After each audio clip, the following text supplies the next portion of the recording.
So all you need is a bottle and a great foreground.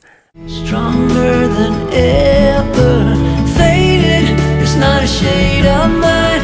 All in all, I'm doing fine. Alright, doing okay. Hi my friends, nice to see you. Today I want to photograph something spectacular. And to be honest, I thought already about staying at home and not to go out for photography. Because, yeah, I'm currently working on 2 bigger photography projects which will really have a big impact to my photography over the next years. And yeah, I have to organize lots of things there and want to finish them. I can't tell you more about it in a moment. I will tell you more about it in one of my next videos. But however, I didn't sleep last night, not 1 minute. And I also didn't really sleep the nights before, because as already mentioned, I have so much to do in the moment, it's unbelievable. But the conditions will get absolutely outstanding today, and I expect to get an amazing red sky. I made already 2 red sky videos, so if you haven't seen, I will link it below the video so you can have a look. And I expect to get nearly similar conditions. Maybe it's not always 100% possible to say exactly before, but I expect to get really fantastic conditions today. And so I thought, it doesn't matter how I feel, how tired I am, whatever, I just want to go up there. And by the way, I also think about not to photograph a typical red sky photograph. I think about trying something different, but therefore I need a composition. So first of all, I have to hike up this mountain. I think it's a hike of around 2 hours or so, and then we will see.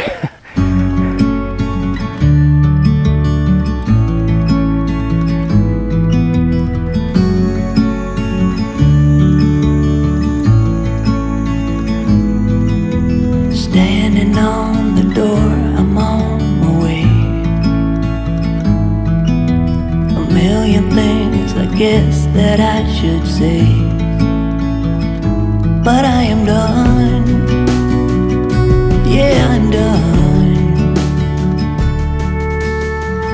Letting go of all my heavy load. I waited for the moment to unfold. Nobody's gonna make me feel I'm going down.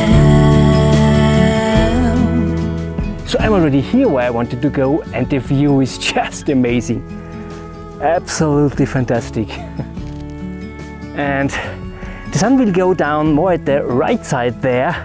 And what I think is that we get fantastic side light here on this mountain face, and this could look really pretty good. And as already mentioned, I expect to get an amazing red sky, but I don't want to take all too much red sky into my photograph. Could even be that I will take no red sky into my photograph. Could be that it will be more at the right hand side. And what I want to try here is I want to get amazing red light on that mountain face here on the left, back there to the landscape. This could look really pretty good. And I'm not sure about the foreground in a moment. Back there are some rocks up there, so I think I will head over there, look for a rock. Maybe it's possible to get an amazing foreground. If it's not possible, I will try to take a longer shot here, but we will see. Maybe we'll also find a foreground. So let's go.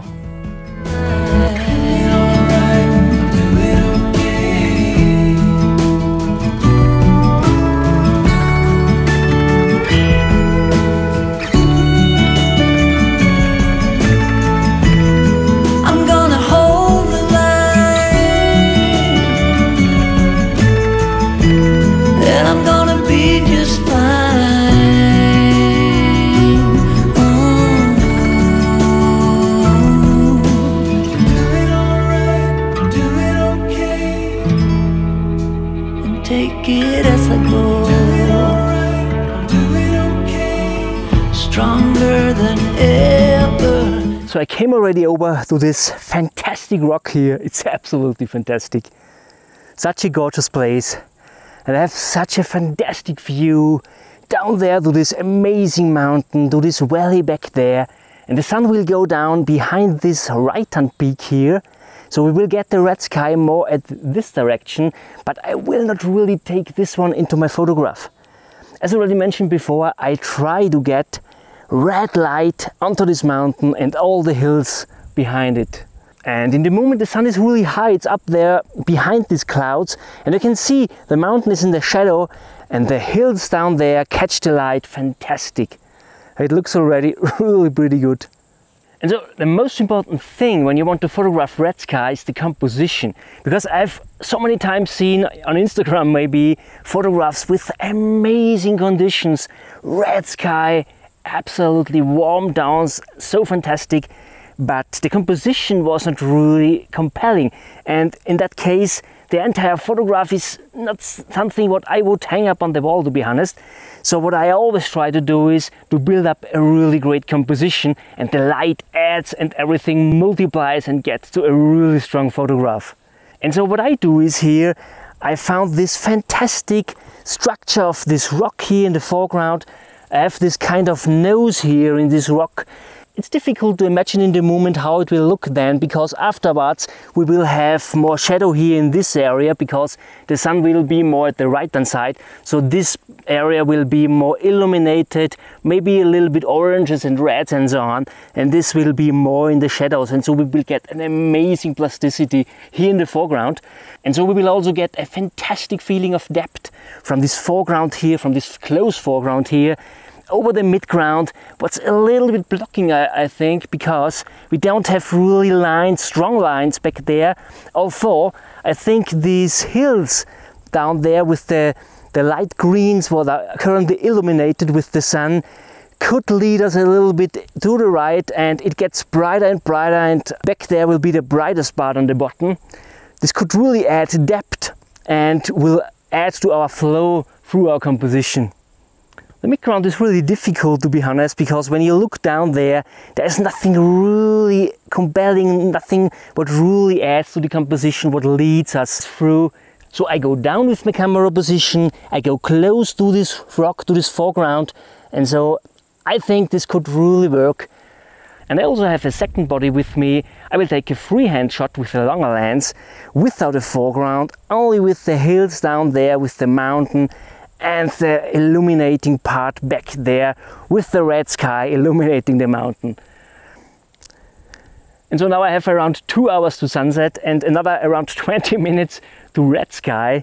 So it's really important to have a great foreground, because then you can also do this. I will show you. So all you need is a bottle and a great foreground. And as already mentioned, I have around 2 hours to sunset. So I will use it for my lack of sleep. Take it as I go. Do it alright, do it okay. Stronger than ever. Faded, it's not a shade of mine. All in all, I'm doing fine. Do it alright, do it okay.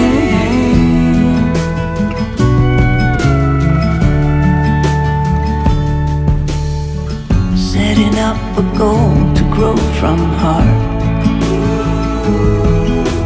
It's all about to master who we are. Nobody's gonna make me feel I'm off the chart.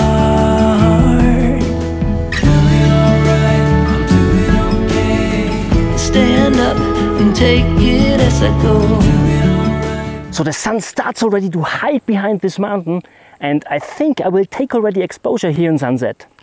So let's make the click.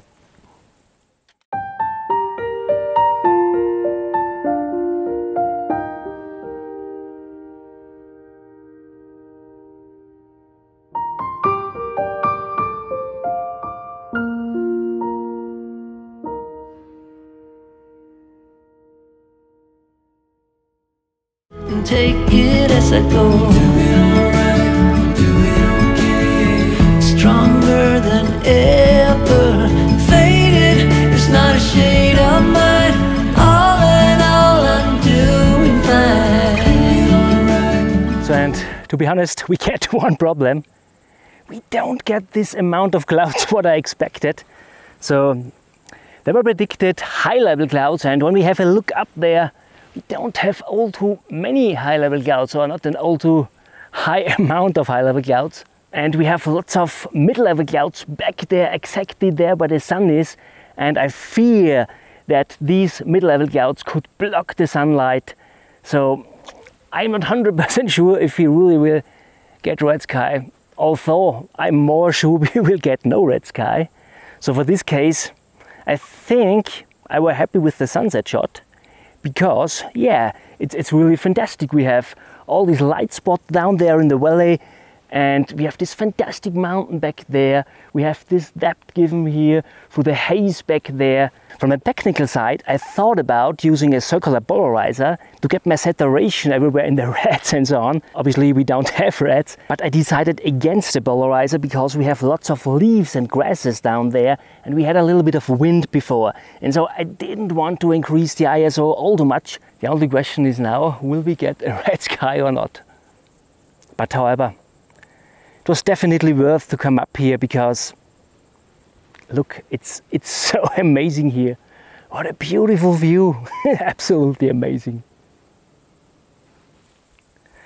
So it happens exactly that what I feared that happen. The mid-level clouds back there in the distance block the sunlight, so we don't get any light on the mountain there. We get a little bit, a tiny bit, but I think it's not really enough. We get fantastic light spots down on this hill, but yeah, the sunlight is blocked up there, so it's really bad. Sometimes it is like that. Doesn't matter. We have to fail to improve. That's absolutely normal. And I'm not unhappy with the photos, to be honest. It's just not that what I expected. And plan B also didn't work with the direct light now on the mountain. It also gets a little bit more dark now back there. What were not the worst thing for the point of depth, because warm tones always look a little bit closer and cold tones look a little bit more far away. But it's better to work with contrasts here. The viewer always looks to bright colors, so you have a better flow through the image. But anyway, it's not a bad one. Take it as I go. Do it alright, do it okay. Stronger than ever. Faded, there's not a shade of mine. All in all, I'm doing fine. Do it alright, do it okay.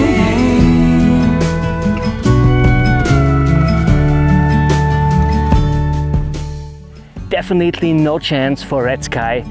However, I'm really happy with the photos I took today.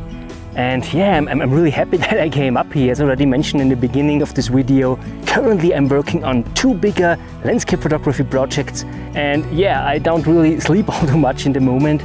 So it's unbelievable that I'm not more tired up here. It's amazing. It's really this healing power of landscape photography. It's absolutely amazing. I hope you enjoyed this video. If yes, please give me a thumb up. Share this video with your friends, maybe on Facebook, Instagram. It would really help me to grow this channel. Subscribe to my channel if you didn't have already. Thank you so much for watching. See you next Saturday. Bye.